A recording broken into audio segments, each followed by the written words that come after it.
Thank you. अपने अपने स्थान को ग्रहण करें, मोबाइल को साइलेंट मोड में रह दें और मोबाइल बिल्कुल साइलेंट मोड में रहेगा और आप लोग आराम से बैठें। हम आपके और सर के बीच में ज्यादा बाधा नहीं बनेंगे, तो आपकी एक जोरदार ताली के बीच ये माइक हम सर को हैंड ओवर करते हैं। एक जोरदार ताली।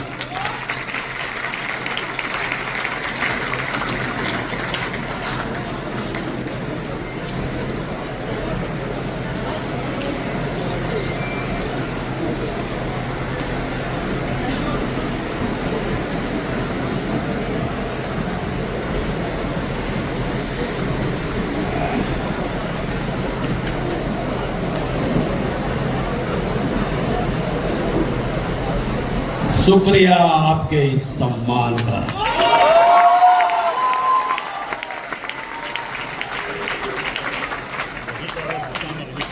आज आपने जो मेरा सम्मान किया इस तरह से,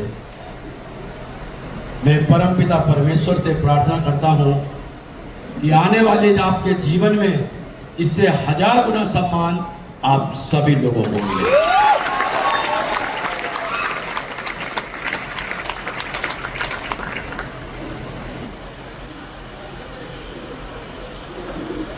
आप में से कितने ऐसे लोग हैं, आप में से कितने ऐसे लोग हैं जो मुझे लाइव पहली बार देख और सुन रहे हैं? अरे क्या बात है, तो उल्टा पूछ लिया मैंने। अभी हम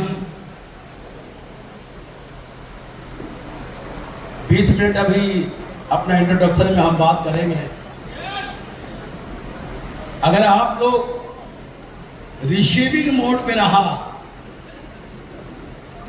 रिसीविंग मोड का मतलब होता है घनघोर बारिश हो रही हो और बाल्टी को हम उल्टा रख दें तो बाल्टी पानी भरेंगे क्या उसमें? लेकिन नल की एक एक बूंद टप टप टप ऐसा हो रहा और बाल्टी सीधा करके रख दें, इस बात की पूरी गारंटी है कि एक समय में वो बाल्टी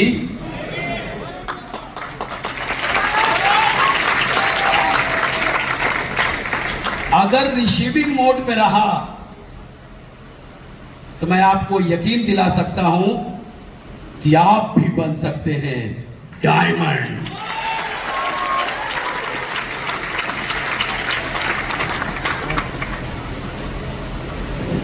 आपने वादा किया है कि मैं रिसीविंग मोड पे रहूंगा।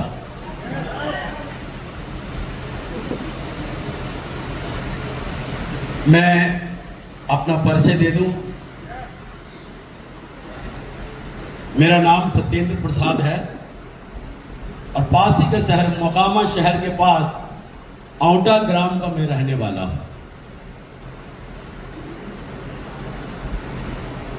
पढ़ाई लिखाई करने के बाद मैंने भी बहुत कोशिश किया था कि सरकारी नौकरी लग जाए, लेकिन नौकरी है कि लगी नहीं। और ये बात मैं सन 80 की कर रहा हूं। उस समय जो है रोज की अगर हाजिरी दिहाड़ी की भी नौकरी नहीं मिल पाती थी 30 दिन की। यहां पर दो ही तरह के लोग होते थे, या तो सरकारी नौकरी लग जाए या फिर महा बेरोजगार।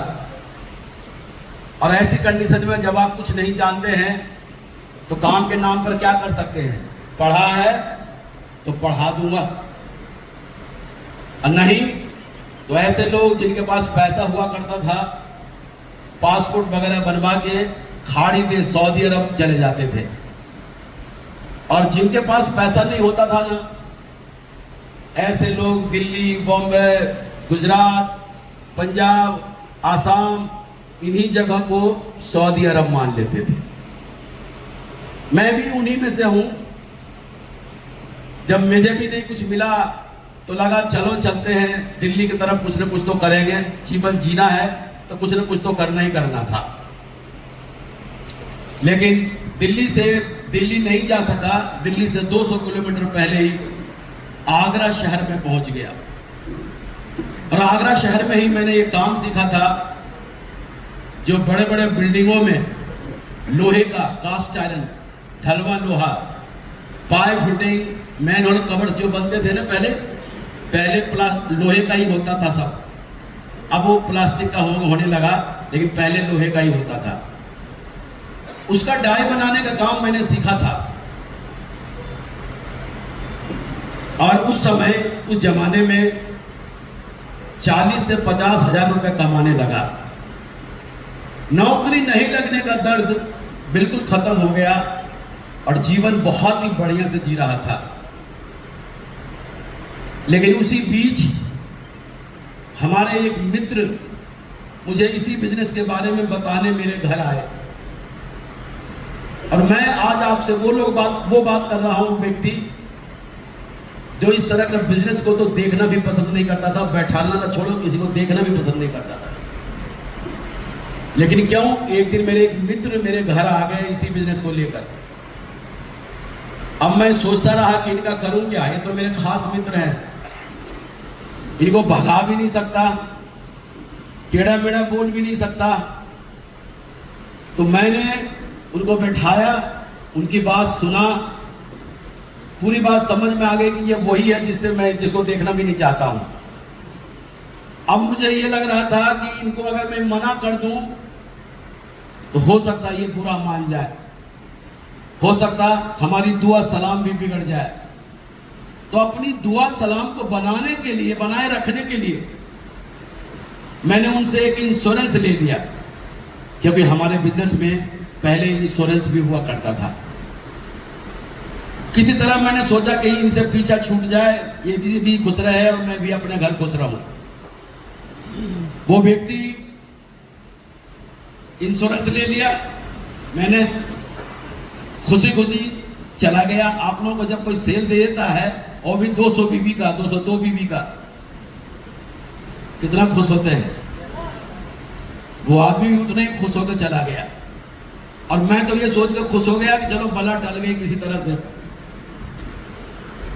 लेकिन जानते हैं, झटका तो मुझे तब लगा जब अगले दिन फिर मेरे घर आ गया वो आदमी। आप लोग FIR करने जाते हैं ना, ऐसे ही आ गया मेरे घर। मैंने पूछा कि वो इंश्योरेंस के कागज में कोई प्रॉब्लम तो नहीं आ गई? बोला नहीं, वो तो सब मैंने कल ही भेज दिया वो तो। मैंने बोला फिर क्यों आया ये आदमी? उसने बोला दोस्त अब लिस्ट बनाओ, इनवाइट करते हैं लोगों को, चलते हैं मिलने, चलते हैं सेमिनार में, चलते हैं ट्रेनिंग में। तो मुझे लगा जिस बला को मैं टालने की कोशिश किया था वो बला तो उल्टे मेरे गले पड़ गई। मैंने बोला भाई आप मेरे घर आए, आपका मान रखा कि नहीं? खाली हाथ वापस तो नहीं किया ना? चीज बहुत बढ़िया है, कोई मिलेगा ना तो आपको जरूर बताऊंगा, लेकिन मेरे को तो कम से कम माफ कर दो। आज भी मुझे मालूम है उनको बहुत बुरा लगा होगा, लेकिन जानते हैं हर 3 दिन बाद उसके बावजूद भी मेरे घर वो आते थे और एक ही बात बोलते थे, भाई दोस्त जीवन बदल जाएगा, खानदान में इतिहास लिख देगा, तू 2 लाख सप्ताह 8 लाख महीना कमाएगा। हमेशा यही बोलता था, आने वाले पीढ़ियां सुरक्षित हो जाएगी, ऐसा मुझे बोलता था। हर तीसरे दिन वो मेरे घर आता था और लगातार वो आदमी 9 महीना तक मेरे घर के पीछे आता रहा। घर में 3 दिन बाद 9 महीना तक लगातार मैं उनके साथ, मैं भागता था वो मुझे पकड़ता था, मैं भागता था वो पकड़ता था, मैं भागता था वो पकड़ता था। 3 महीने तक हम उनके साथ चोर सिपाही का खेल खेला था। कहीं वो मुझे रास्ते में दिख जाता था ना, तो रास्ता कट मार लेता था कि ये मेरा भेजा खाएगा। एक दिन की बात है, क्योंकि एक ही इलाके का रहने वाला था मैं, एकदम से आमने सामने टक्कर हो गई, मैं भाग भी नहीं सकता था। उसने मुझे देखा और बोला, क्या दोस्त मैं देख रहा हूं तू बहुत टेंशन में है, परेशान है। मैं कहा परेशान तो छोड़, हमारी दोस्ती वोस्ती सब खत्म। उसने मुझे एक बात बोला, देख दोस्त, एक दिन का समय तू मुझे दे दे, उसके बाद कभी भी मैं इस बिजनेस के बारे में बात नहीं करूंगा, अब पुराने दोस्त बनकर तेरे साथ रहूंगा। बोला सही कह रहा है, बोला सही पक्का, इसके बाद कभी भी इस बिजनेस के बारे में बात नहीं करूंगा और पुराने मित्र बनकर मैं तेरे साथ रहूंगा। तो मुझे लगा कि ये जो 9 महीना का चोर सिपाही का खेल अगर एक दिन में खत्म होता है, तो मैं कहा बता तू कहां लेकर चलता है मेरे को, आज मैं तेरे साथ चलने को तैयार हूं,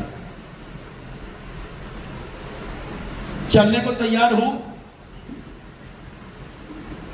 उसने बोला वहां चलने का 350 रुपए का टिकट लगेगा। मैंने बोला तेरा दिमाग खराब है क्या, एक चलूं भी और 350 रुपए भी दूं, इतने में तो मैं दोपहर का खाना खा लूंगा और पैसा भी बच जाएगा मेरा, पैसा भी बच जाएगा मेरा। उसने सोचा अगर पैसा मांगूंगा तो ये जाएगा भी नहीं। बोला मैंने मांगा नहीं, मैंने बताया। मैं कहा हाँ तो ठीक है। फिर जो है जितने भी काम धंधे उस दिन का था सब बंद कर दिया। मैं कहा आज कोई काम नहीं होगा, आज इससे निपटना है मुझे।